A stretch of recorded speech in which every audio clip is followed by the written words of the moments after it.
Glória a Deus. Nessa noite, eu quero não falar de uma receita, eu não acredito em receita, bem? Como vencer na vida, aí vem, né, receita. Como ser feliz, como manter um casamento abençoado, como ser um jovem cheio do Espírito Santo. Glória a Deus, não tem problema, é bênção, não é? Mas eu acredito em caminhos, em ferramentas que o Senhor nos dá. Amém, irmão? Então, o que eu quero falar nessa noite não é uma receita, mas é um caminho. Um caminho, irmãos, que eu quero dizer para vocês que eu tenho experimentado na minha vida. E tem dado certo. Um caminho que hoje, quando eu olho para trás, né, no alto dos meus 53 anos de idade, 30 anos de casado, quase 29 anos de conversão. Quando eu olho para trás, eu vejo o que deu certo. Mas eu também consigo ver o que deu errado. Não é? Quando eu olho agora para a minha situação atual hoje, eu consigo enxergar o que está dando certo. Mas eu também consigo enxergar o que precisa ser melhorado. Quem consegue enxergar o que precisa melhorar aqui? Então por que você não melhora, irmão? Não é? Eu também, essa é uma pergunta que vale $1 milhão, né? Que nem a gente fala, que a resposta é difícil. Mas nós conseguimos identificar uma e outra coisa que precisamos resolver, que precisamos cuidar. E eu quero hoje apresentar um estilo, ou uma ferramenta, ou uma verdade, eu acho que a palavra é essa. Eu quero apresentar para nós hoje uma verdade que faz toda a diferença na nossa caminhada. Uma verdade que faz toda a diferença, mas antes disso eu preciso pavimentar o caminho para que a gente possa andar em segurança. Não é? Eu lembro quando as minhas filhas eram pequenas, e às vezes eu entrava no mar, ou então entrava num rio, num ambiente que elas não conheciam, né, para nadar, e eu falava assim, pode entrar, filha. E ela falava assim, papai, mas eu estou com medo. Por quê? Porque era um ambiente que ela não conhecia. Quem já nadou em rio aqui, você olha, você não vê o fundo. Quem já nadou no rio, quando você bota o pé naquela terra que é um lodo, quem gosta, irmãos?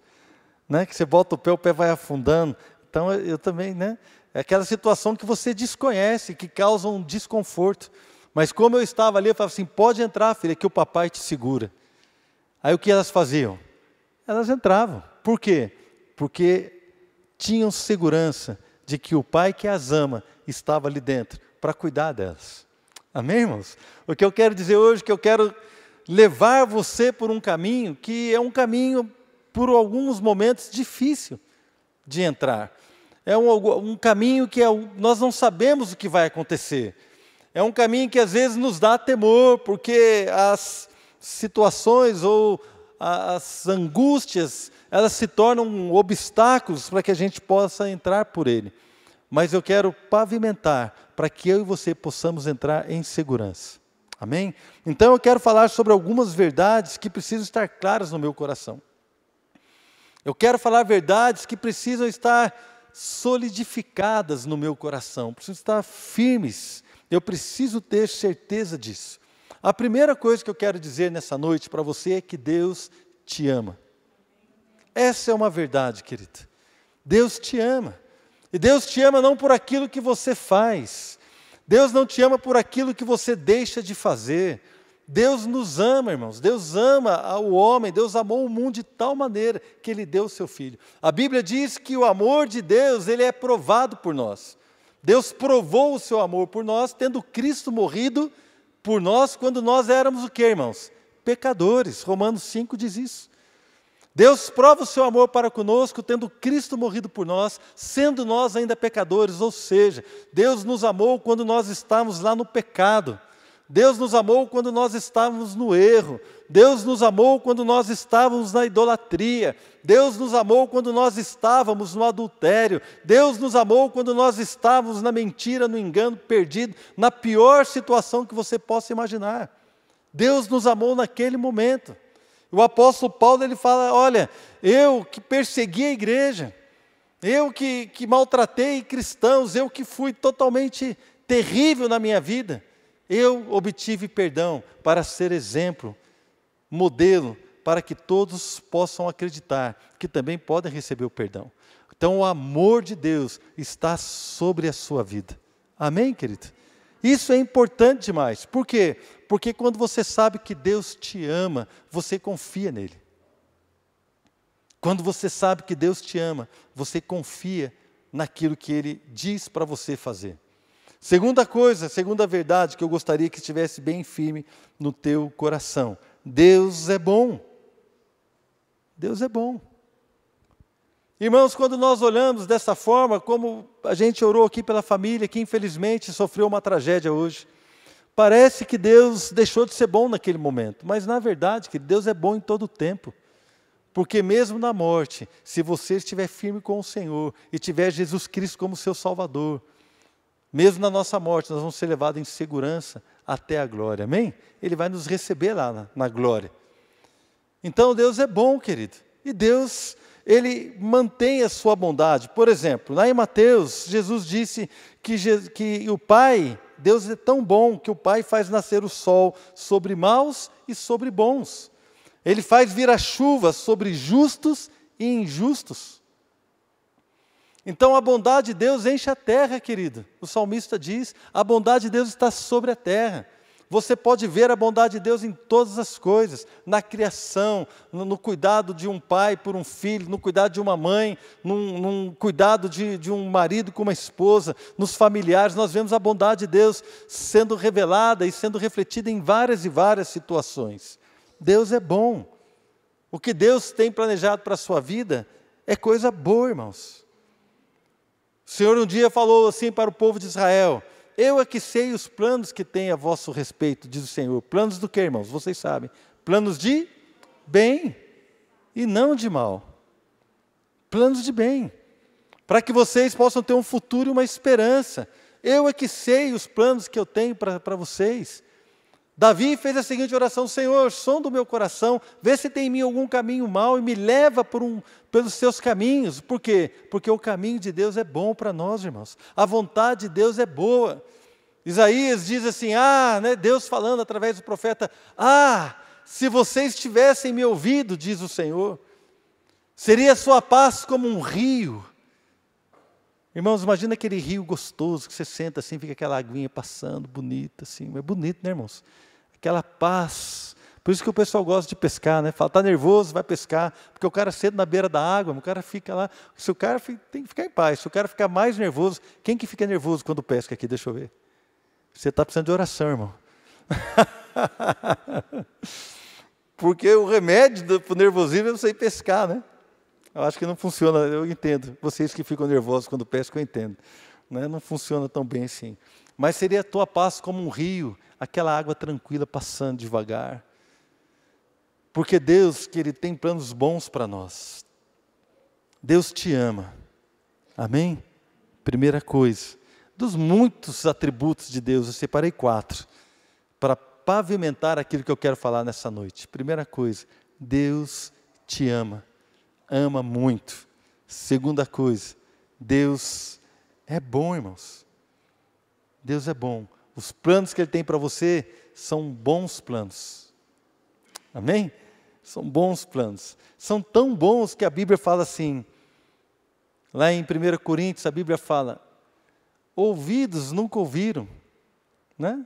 Olhos nunca viram, nunca jamais penetrou no coração do homem o que Deus tem preparado para aqueles que o amam. A bondade de Deus, irmãos, ela extrapola a sua imaginação. A bondade de Deus extrapola, ela vai além daquilo que nós imaginamos. Sabe o melhor que você pode imaginar para a sua vida? Nossa, eu imagino o melhor. E às vezes, irmãos, o que nós imaginamos como algo melhor, não necessariamente seja o melhor para nós. De repente você imagina que o melhor é você... Se você pudesse amanhã entrar num avião, ir lá para as Bahamas, e estar sentado lá debaixo de um coqueiro, né, com um garçom te servindo um coco gelado, com uma limonada aqui do lado, né, com um pêssego dentro do copo, né, irmãos? Sabe aquele lugar com uma batatinha frita? Eu não gosto de batata frita, irmãos. Né? Mas, sei lá, um torresminho, também não gosto, né? Eu gosto, mas não aconselho, né, irmão? Né, com uma barrinha de cereal, irmãos. Né? A minha esposa falou algo ali com um camarãozinho, aqueles camarãozinhos assim, ó, do lado. Você imagina que isso é bom para você, mas na verdade, irmãos, o que Deus tem preparado para nós é algo muito melhor. Ele sabe o que é bom para mim. Porque a palavra de Deus diz que todas as coisas cooperam para o bem daqueles que o amam, daqueles que são chamados segundo o seu propósito. De repente, querido, o bom para você mesmo, o propósito de Deus é que você amanhã acorde às 4 horas da manhã. Eu sei que tem gente que acorda 4h20 e sai de casa para trabalhar e vai chegar no final da tarde cansado. Mas quando o seu filho olhar para você, vai falar assim, não, realmente o meu pai é um homem, olha, ele acorda de madrugada, ele vai, trabalha, volta, ainda lava a louça, faz a janta. Amém? Né? Trata bem a minha mãe. Olha só, esta é a vontade de Deus para você, sabe por quê? Porque a glória de Deus, a sua riqueza, a sua bondade, o seu caráter está sendo revelado na sua vida. Então o que Deus imaginou para nós, irmãos, olhos não viram, ouvidos não ouviram, nunca penetrou no coração do homem. O que Deus imaginou para nós é uma vida totalmente livre do pecado, livre da maldição, livre da prisão de Satanás, livre do império das trevas. Uma vida, irmãos, onde nós podemos caminhar pisando tranquilamente num solo, sabendo que se nós formos recolhidos nesse momento, agora mesmo estaremos na glória com o Senhor. Este é o melhor, porque talvez aqueles que estão lá nas Bahamas comendo camarão, talvez eles não tenham o coração dos seus filhos do lado deles, talvez eles não tenham um casamento abençoado, pode ter muitas mulheres, mas não tem uma esposa, pode ter muitos homens, mas não tem um marido, pode ter muito dinheiro, mas não tem amor, pode ter muitas coisas, irmãos, mas as coisas deste mundo vão ficar neste mundo. O dinheiro pode comprar as coisas deste mundo. As belezas deste mundo vão passar. A Bíblia diz, céus e a terra passarão, mas a minha palavra não passará, diz o Senhor. Então, querido, Deus é bom e tem planejado coisas boas para nós. Deus é bom e tem planejado coisas maravilhosas para nós, irmãos. Deus é bom e tem projetado algo para a sua vida que você, na sua melhor imaginação, você não poderia imaginar. Deus mudando a sua história, fazendo de você um homem, uma mulher, um jovem, um adolescente, cheio do seu espírito, que vive para a sua glória. A bondade de Deus se revela nas nossas vidas. Terceira coisa que eu quero falar, Deus é justo, irmãos. Deus te ama. Deus é bom. E Deus é justo. Veja bem, eu não comecei a pregar ainda, tá? Eu só estou pavimentando, daqui a pouco eu vou começar. Deus é justo. Como assim, pastor? Deus é justo? Sim, Deus é justo. Eu posso me lançar diante do Senhor com confiança, porque Deus é justo. Um homem que cometeu um pecado terrível, ele adulterou com uma mulher do seu amigo. A mulher do seu amigo ficou grávida por causa desse adultério, porque o amigo estava muitos anos na guerra, estava longe de casa. Aí o que ele fez? Ele pegou, mandou chamar o amigo veio, mandou o cara, olha, vai lá para sua casa, ver sua esposa, para encobrir o pecado dele. Só que o cara, ele era tão fiel que ele falou assim, não, os meus amigos, soldados de Israel estão lá na guerra, eu não vou para minha casa me deitar com a minha mulher.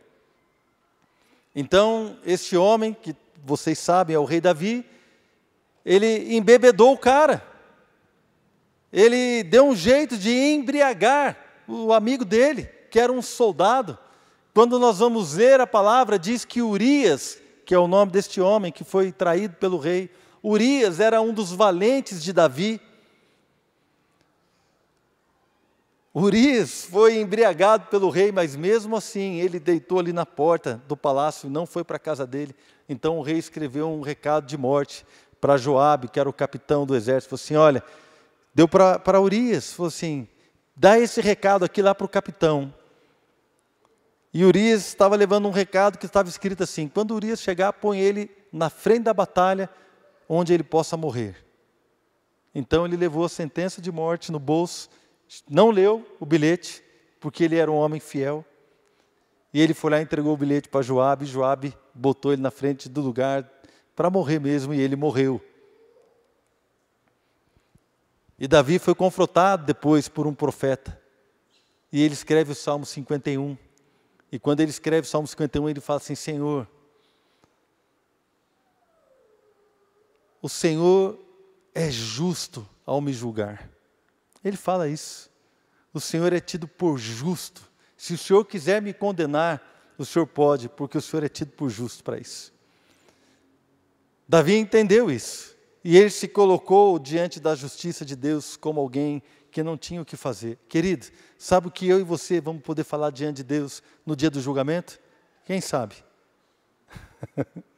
Ah, Senhor, não, é porque o pastor, você falou mal do pastor Fabiano. Não, mas é porque o pastor, ele não me convidou para tocar. Não, mas você falou mal do Fabiano. Não, mas é porque um dia ele não me cumprimentou lá na rua, no shopping. Irmão, nós não vamos ter desculpa. A Bíblia diz que as nossas justiças são como trapo de imundícia diante do Senhor.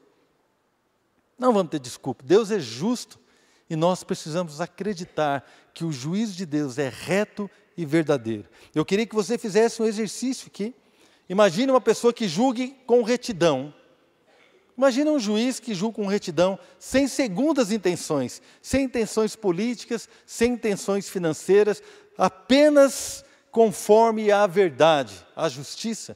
Imagine alguém íntegro, sem nenhum desvio de caráter e sem nenhum interesse próprio, sem interesse nenhum, apenas aplicar a justiça. Esta pessoa é Deus e essa pessoa vai julgar a mim e a você. Deus te ama, Deus é bom e Deus é justo. Quarta coisa, Deus é misericordioso. Graças a Deus. Deus é misericordioso. E a melhor definição dessa palavra de misericórdia, eu não lembro se foi a Fernanda ou se foi a Flávia que deu. Uma vez a gente estava conversando, ou era uma reunião, não me lembro, já faz muito tempo. Muito tempo mesmo. Uns 15 anos para frente, aí, talvez mais. Elas eram pequenas. E a gente falando sobre misericórdia, aí uma delas falou assim, misericórdia é que nem tem aquela luta na arena, 2 gladiadores. Imagina 2 gladiadores lutando, e o cara que vencer a luta, ele tem o direito de matar o outro. Porque o cara entrou ali na arena, é para matar ou para morrer. Certo? Então imagina isso, o cara entra lá tal, e o cara vai, e o adversário dele está com a espada, o cara quer matar ele. E o cara se defende com o escudo, tal, de repente ele dá um golpe e joga a espada do cara longe. Aí o cara vai tentar pegar a espada, ele vai dar um chute no cara, dá um tapa, o cara cai meio desacordado. A hora que o cara acorda, eu estou com a espada aqui assim no pescoço dele. Eu posso matar ele ou não posso? Posso, é a regra do jogo. Eu venci. Aí o cara fala, misericórdia.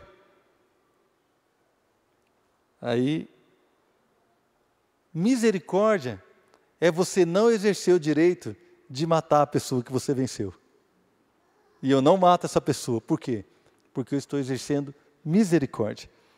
A misericórdia de Deus, irmãos, Deus abre mão do seu direito de nos mandar direto para o inferno. Deus abre mão do seu direito de nos julgar conforme a sua retidão. Ele vai julgar. Mas a misericórdia, querido, como diz Jeremias, as suas misericórdias são a causa de não sermos consumidos. Tem um sermão muito famoso, 1700 e alguma coisa, Jonathan Edwards. Ele tinha um sermão muito famoso, que era Homens Pecadores nas mãos de um Deus irado. Alguns aqui que já estudaram sabem disso. E quando ele lia, naquela época o sermão era lido, e quando ele lia aquele sermão, ele dizia assim, olha, o que impede? Ele usava a seguinte figura.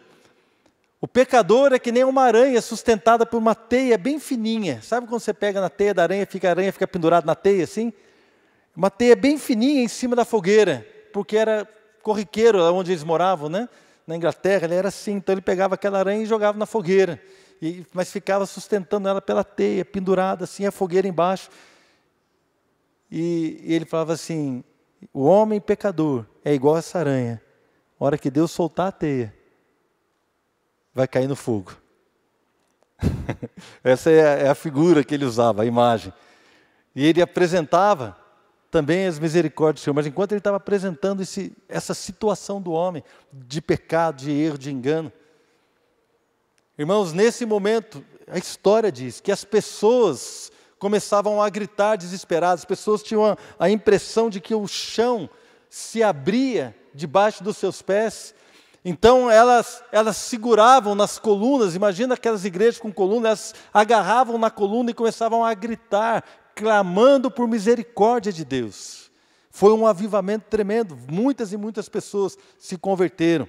Algumas morreram enquanto ele pregava, é verdade. Enquanto ele ministrava, algumas pessoas morriam, fulminadas pelo juízo, porque não clamaram misericórdia, eu acho, né, irmãos? Mas a misericórdia de Deus, irmãos, é o Senhor abrir mão, por algum momento, de aplicar o seu juízo, de aplicar aquilo que eu mereço, que você merece. Deus é misericordioso. Quantos podem falar graças a Deus? Graças a Deus por isso, irmãos. Então, pavimentado o nosso caminho, não é? Eu quero entrar agora no texto, na palavra que eu quero dizer nessa noite. Tendo em mente que Deus me ama, Deus ama você, Deus ama você, a ponto de dar Jesus para morrer por você. Deus é bom, Deus tem planos maravilhosos para a sua vida. Deus é justo. Se você, querido, não consertar a sua vida, Deus é justo. Mas também Deus é misericordioso. Se você consertar a sua vida e clamar por misericórdia, esse Deus é um Deus misericordioso. Afora tantas outras características de um Deus infinito, eu queria ressaltar essas 4. Qual é o texto que eu queria ler para você nessa noite? Você gostaria de prosperar? Quem quer prosperar na vida? Mas não entenda prosperar, quando a gente fala em prosperar, você pensa no aspecto financeiro. Não é disso que eu estou falando. Não é? Eu quero trazer um outro aspecto para essa palavra, para esse verbo. Eu quero que você pense comigo em prosperar como crescer, como amadurecer, como progredir, como vivenciar tudo aquilo que Deus tem para a sua vida. Não é? Então, lá em Isaías, você não precisa abrir não, Isaías 53:10, Isaías 53 fala sobre Jesus, e na última parte do versículo 10 ele fala assim: e a vontade do Senhor prosperará nas suas mãos. Está dizendo que a vontade de Deus vai alcançar o seu objetivo nas mãos do Senhor. A vontade de Deus vai prosperar, ou seja, ela vai progredir, ela vai crescer, ela vai alcançar, ela vai vivenciar aquilo para o qual ela foi designada. A vontade de Deus vai prosperar nas mãos ou na vida do Messias. Essa mesma palavra, prosperar, o mesmo verbo, ele foi traduzido aqui em Provérbios 28:13. Eu gostaria que você abrisse comigo agora a sua Bíblia, lá em Provérbios 28, versículo 13. Mas lembre-se, prosperar, irmãos, é crescer, amadurecer e progredir. Alcançar. Provérbios 28:13.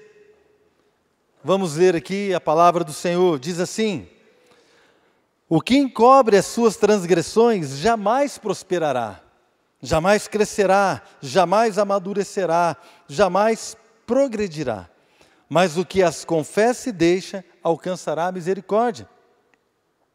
Aquele que encobre as suas transgressões, jamais prosperará. Na versão NVI diz assim: quem esconde os seus pecados não prospera, mas quem os confessa e os abandona encontra misericórdia.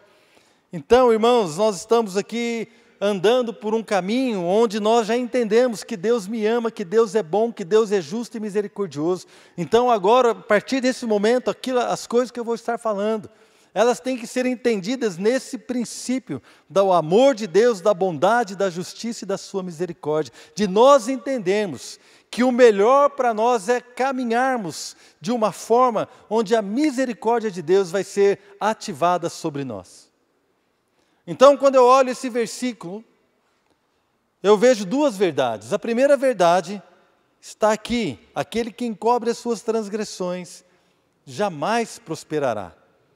Aquele que encobre, a outra tradução diz, aquele que esconde os seus pecados, nunca vai prosperar, nunca vai crescer, nunca vai progredir na sua vida, no seu ministério, nunca vai progredir como homem, como mulher, não vai amadurecer. Aquele que encobre a sua transgressão, aquele que esconde, não vai prosperar, não vai. Aquele que esconde os seus pecados, é a Bíblia que diz isso.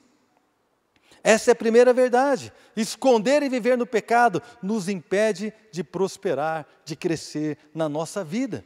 Então, se eu quero crescer, eu preciso entender que esconder as coisas, que encobrir os meus erros, que encobrir os meus pecados, me impede de alcançar aquilo que eu tanto quero. Me impede de alcançar aquilo que Deus tem para mim. Me impede de viver as bondades do Senhor. Então, querido, essa é a primeira verdade. Eu lembrei do Salmo 32. Eu vou lendo aqui na versão NVI. Como é feliz aquele que tem suas transgressões perdoadas e seus pecados apagados. Como é feliz aquele a quem o Senhor não atribui culpa e em quem não há hipocrisia, misericórdia. A palavra hipocrisia significa fingimento. A palavra hipocrisia significa você parecer algo que na verdade você não é. O hipócrita, ele quer parecer algo que ele não é. A hipocrisia é fingimento, irmãos. Fingimento. Então, quando nós olhamos para esta verdade, nós entendemos que aqui há uma declaração do salmista: como é feliz aquele que tem as suas transgressões perdoadas. Aí no versículo 3 ele fala de si mesmo: enquanto eu mantinha escondidos os meus pecados, o meu corpo definhava de tanto gemer. Pois dia e noite a tua mão pesava sobre mim, as minhas forças foram se esgotando como em tempo de seca. Irmãos, aquele que esconde o pecado, ele vai vivenciar essa situação terrível de gemer debaixo da opressão, de gemer, de sentir as suas forças acabando, o ânimo, não tem mais ânimo de ir na igreja, não tem mais ânimo de estar no grupo de relacionamento, não tem mais ânimo de olhar para o seu marido, para a sua esposa nos olhos, não tem mais ânimo de estar com o seu pai, com a sua mãe, nas coisas do reino de Deus, não tem mais ânimo de servir o Senhor com alegria. O pecado rouba a sua força, rouba aquilo que Deus tem para você. O pecado rouba a sua confiança. Rouba a sua confiança em Deus, rouba a sua confiança na misericórdia de Deus, até nisso. E Satanás, ele trabalha nessas coisas, nos prende debaixo de uma acusação, que nós começamos.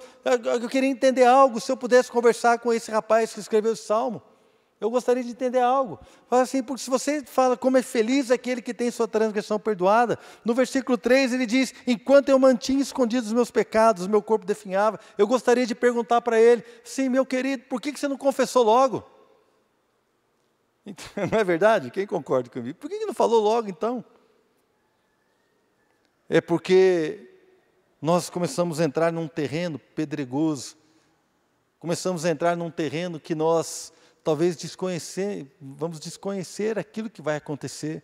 As pessoas têm medo de confessar o pecado, de perder o seu ministério, de perder a sua aparência, de perder a confiança do marido, da esposa, de perder talvez um status.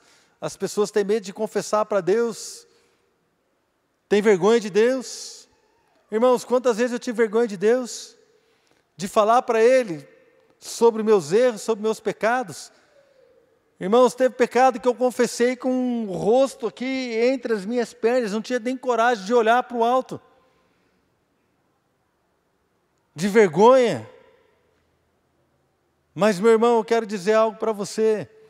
Enquanto nós não confessamos ao Senhor, enquanto nós não temos esse entendimento, esta atitude, irmãos, nós estamos debaixo de acusação, estamos debaixo de uma palavra, da palavra de Deus que diz: aquele que encobre as suas transgressões, jamais, nunca prosperará. É muito sério. Segunda verdade, lá de Provérbios 28:13.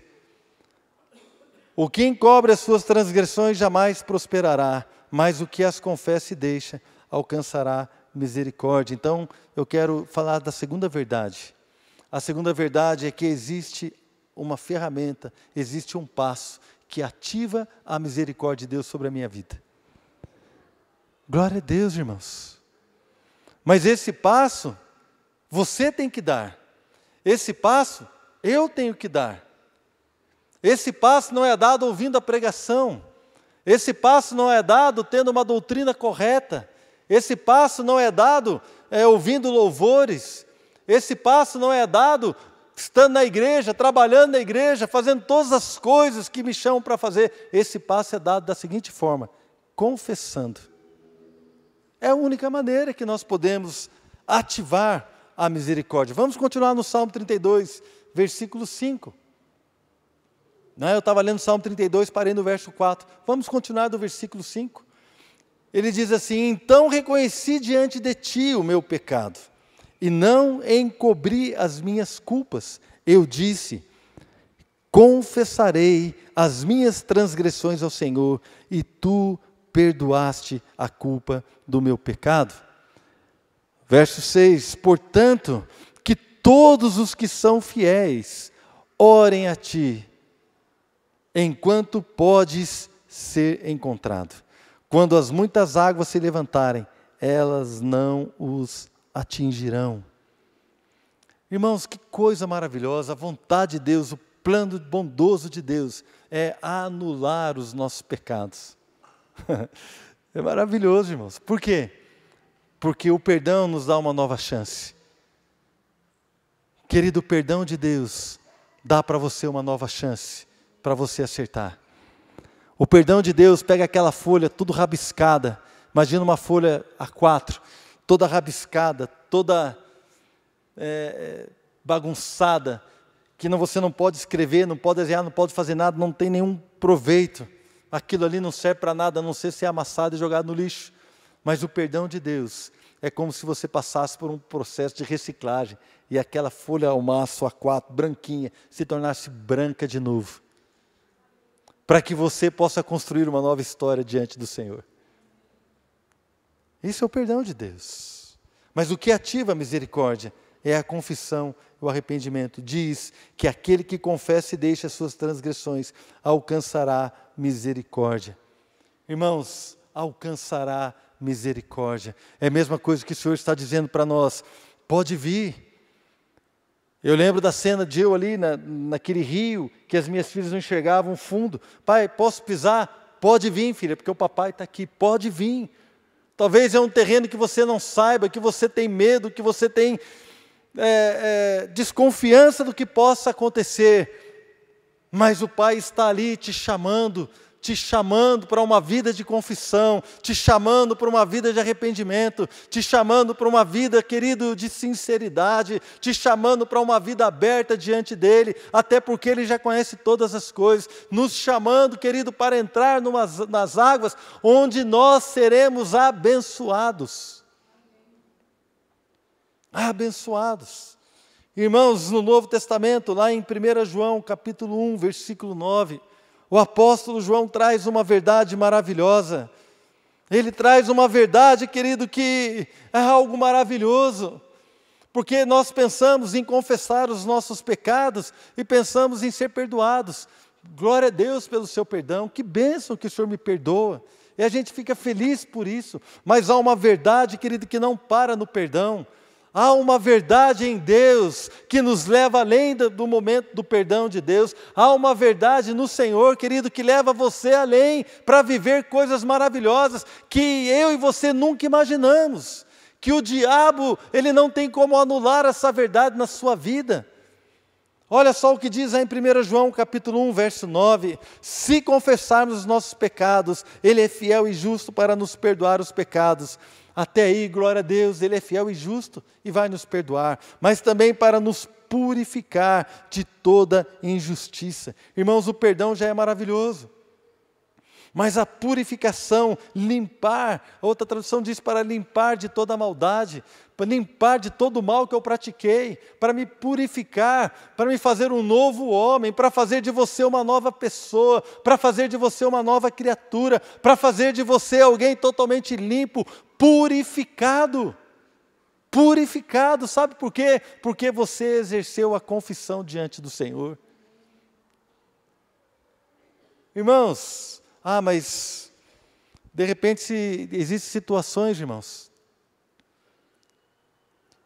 Lá Tiago diz que nós devemos confessar os nossos pecados uns aos outros para ser curado. Quem conhece esse texto? Está em Tiago capítulo 5. Confessai os vossos pecados uns aos outros para seres curados. Orai uns pelos outros, né? Muito poder, muita eficácia ter a oração de um justo. Aí ele fala sobre a vida de oração do profeta Elias. Mas na verdade, querido, quando é que você entende que você precisa confessar o pecado para alguém? Qual é a diferença? Por que eu não posso confessar só para Deus? A Bíblia não diz, né, irmão, claramente. Mas eu já li algumas coisas e a melhor definição que eu achei, a melhor resposta que eu encontrei para essa pergunta é a seguinte: quando é que eu devo confessar meu pecado para alguém? E não só com Deus, irmãos, quando você confessa para o Senhor o seu pecado, e você sente que você o venceu, você venceu aquele pecado, e você não cai nele de novo. Não precisa falar para ninguém. Agora, se você confessou o seu pecado ao Senhor, na semana que vem você caiu de novo, aí você confessou ao Senhor, chorando, no outro dia você caiu de novo, você confessou para o Senhor, e essa conversa está só entre você e Deus, e você vive caindo na mesma coisa. Irmãos, a força do pecado é o segredo. Aí chegou a hora de você chamar o seu discipulador, de você chamar o seu líder de grupo de relacionamento, de você chamar um pastor, e falar assim: irmão, eu tenho caído nessa área, eu tenho errado nessa situação, eu preciso que você ore comigo, eu quero confessar.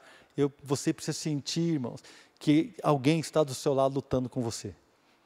Porque nesse momento você vai ser curado. Confesse o seu pecado um ao outro para ser curado. Pastor, então quando é que eu preciso confessar para alguém?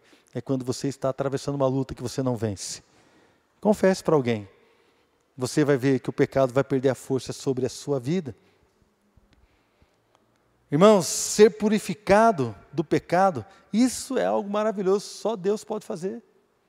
Só Deus pode fazer.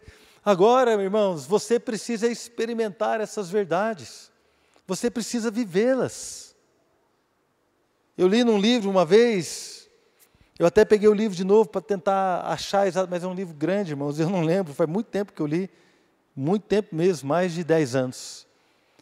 E eu li um livro do Jim Cymbala, que é um pastor americano, o livro é em português, e ele fala assim, que as pessoas são transformadas muito mais em 10 minutos de uma oração sincera. Ele fala dele, né? Que as pessoas aqui da minha igreja, elas são transformadas, são muito mais transformadas em 10 minutos de oração sincera que elas têm diante de Deus. Muito mais do que ouvindo 10 pregações que eu faço. O princípio é esse. Eu não sei se são exatamente essas palavras, mas ele disse isso. A pessoa pode ouvir, sei lá, 100 pregações minhas. Ele falando, não sou eu que estou dizendo, pastor Jim Cymbala. A pessoa pode ouvir 100 pregações minhas, mas eu já vi gente sendo transformada em 10 minutos de oração sincera diante do Senhor. Irmãos, não adianta, a doutrina correta por si só não muda coração.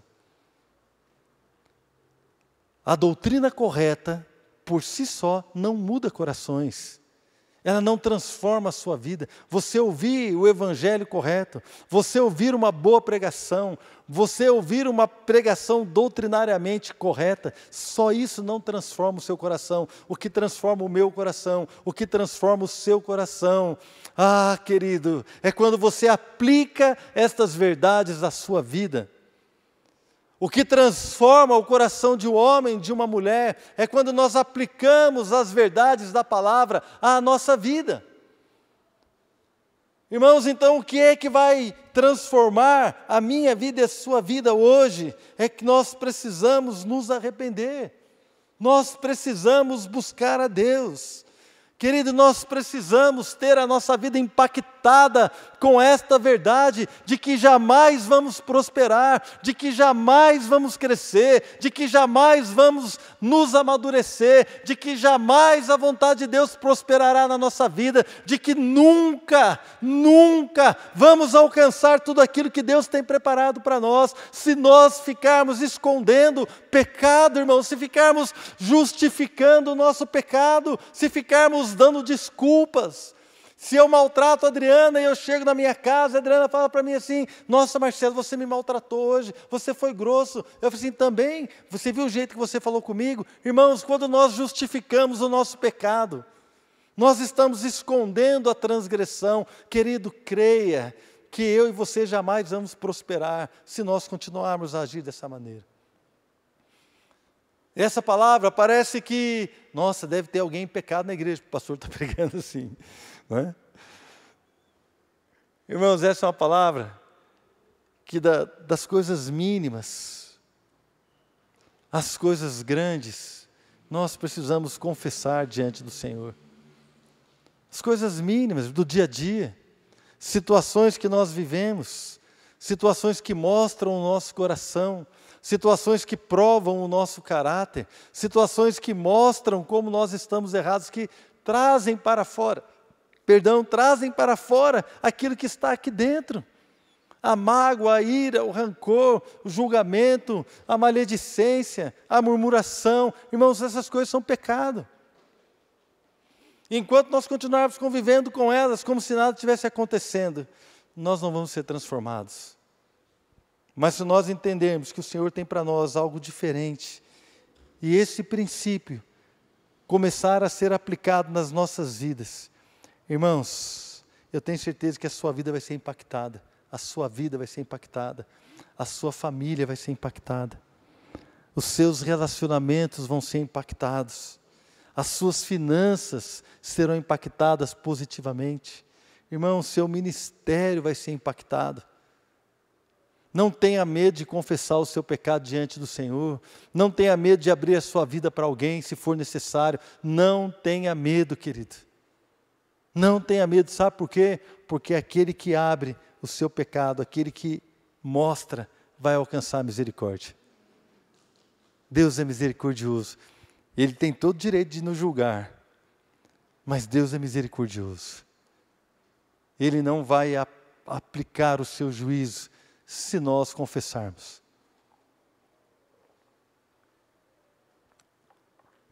Mas a Bíblia diz que se nós escondermos, não vamos prosperar. O salmista diz que enquanto ele escondeu, o juízo estava sobre ele. Enquanto ele escondeu, o juízo estava sobre ele. E ele sentiu a sua força definhar. Ele sentiu todas as coisas indo por terra. Mas quando ele confessou diante de Deus o seu pecado, ele recebeu perdão e a misericórdia foi ativada. Eu queria nessa noite animar você a ativar a misericórdia de Deus sobre a sua vida. Nós precisamos, irmãos, da misericórdia do Senhor. Eu preciso demais.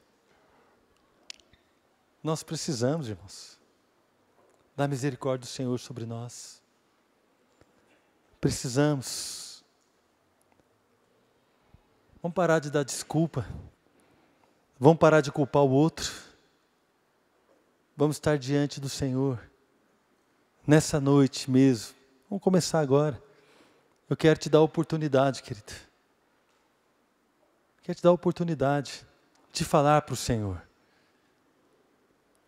aquilo que você precisa falar. Enquanto o pastor Fabiano ministra uma canção, feche os teus olhos. Não precisa falar alto, não, ninguém precisa ouvir o que você está dizendo, amém? Fale você, o Senhor. Reconheça, querido. Reconheça que você precisa da misericórdia de Deus. Fala, Deus, eu quero ativar a sua misericórdia sobre a minha vida. Deus, eu preciso ativar a sua misericórdia sobre a minha vida. Há duas verdades naquele provérbio 28:13. A primeira verdade é que aquele que esconde nunca vai prosperar. E a segunda verdade é que aquele que confessa diante do Senhor alcançará a misericórdia. Vai alcançar a misericórdia. A misericórdia do Senhor está aqui neste lugar, querido. Deus quer purificar você. Sabe, eu quero dizer para você, você pode sair daqui totalmente puro. De repente você que tem maculado, tem manchado os teus olhos assistindo pornografia, Deus pode purificar os teus olhos agora. Você que tem manchado a sua vida, a sua história, mentindo, enganando pessoas, Deus pode purificar a sua história agora, e você pode se tornar um novo homem, uma nova mulher. Você que tem escondido uma ou outra coisa diante do Senhor e diante dos homens, nesse momento Deus pode purificar você. Se confessarmos os nossos pecados, Ele é fiel e justo para nos perdoar e nos purificar de toda injustiça. Ele pode nos limpar de toda maldade praticada. Ele pode nos limpar e nós podemos sair daqui. Você pode sair daqui limpo. Você pode sair daqui limpo. Imagine com o seu linguajar purificado, com o seu olhar purificado, com o seu coração confiante no Senhor, simplesmente porque você vai aplicar de uma maneira simples esta verdade à sua vida. Querido, não adianta conhecer a verdade, não adianta conhecer a palavra, não adianta conhecer a doutrina, se eu e você não a aplicamos em nossa vida, se nós não a aplicamos, querido, no nosso viver, nos nossos relacionamentos, entre homem e mulher, entre marido e mulher, entre pais e filhos, entre irmãos em Cristo. Se não aplicamos estas verdades no nosso relacionamento com o nosso Deus. Irmãos, chegou a hora de nós sairmos de um lugar de marasmo, de falta de progressão, de falta de crescimento, de falta de amadurecimento. Irmãos, tem gente que além de não prosperar, regride. Ao invés de progredir, regride. Hoje parece que ama a Deus menos do que amava. Hoje parece que tem menos vontade de servir a Deus do que tinha o ano passado. Hoje parece que tem mais vontade de abandonar o casamento do que tinha antes. Antes amava o marido e a esposa, agora quer abandonar tudo, regrediu. Querido, algo está impedindo o seu progresso. Deixa o Espírito Santo te revelar. Deixa o Espírito Santo revelar o que está impedindo você de progredir. Confesse a Deus, confesse ao Senhor. Fala, Senhor, em nome de Jesus eu preciso ativar a sua misericórdia. Deus, manifesta a sua misericórdia sobre a minha vida. O meu ministério tem regredido, o meu amor está regredindo, Senhor, a minha confiança, a minha fé, Deus, tantas coisas, eu percebo que eu tenho tido tantas dificuldades. Espírito Santo de Deus, comece a ajudar agora os teus filhos. Comece, Senhor, a nos ajudar. Nós clamamos pelo teu mover. Deus, nós clamamos pela tua bênção. Nós clamamos, Deus, em nome de Jesus. Em nome de Jesus, seja corajoso, irmão. Meu irmão, seja corajoso. Minha irmã, seja corajosa. Aonde é que vai acabar essa história? Aonde essa história vai acabar? De que maneira vai acabar isso? Seja corajoso, corte agora o mal, corte agora o pecado, confesse o seu pecado, agora é a hora, para que você possa sair daqui totalmente livre, porque foi para a liberdade que o Senhor nos chamou. Ah, meu querido, deixa o Senhor ministrar o teu coração nessa noite. Deixe Deus purificar o teu coração. Purificar, meu irmão. Deixe Deus purificar a sua vida, a minha vida. O Senhor vem nos purificar nessa noite.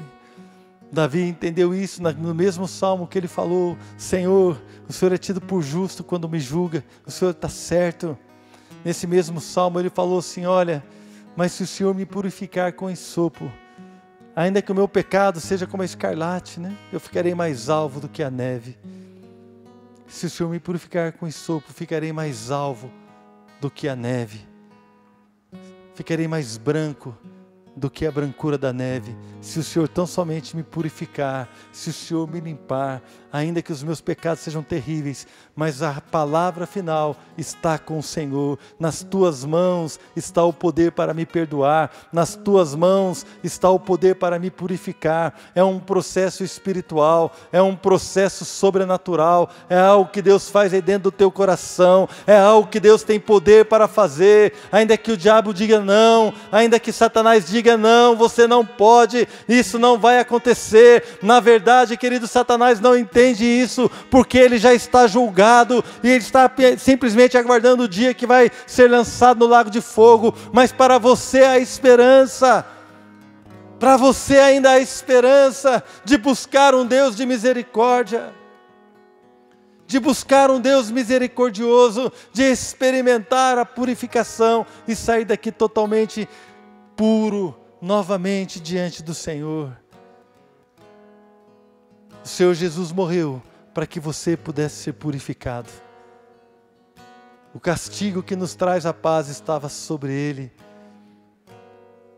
Ele morreu como um cordeiro para tirar o pecado do mundo. As nossas maldições foram anuladas.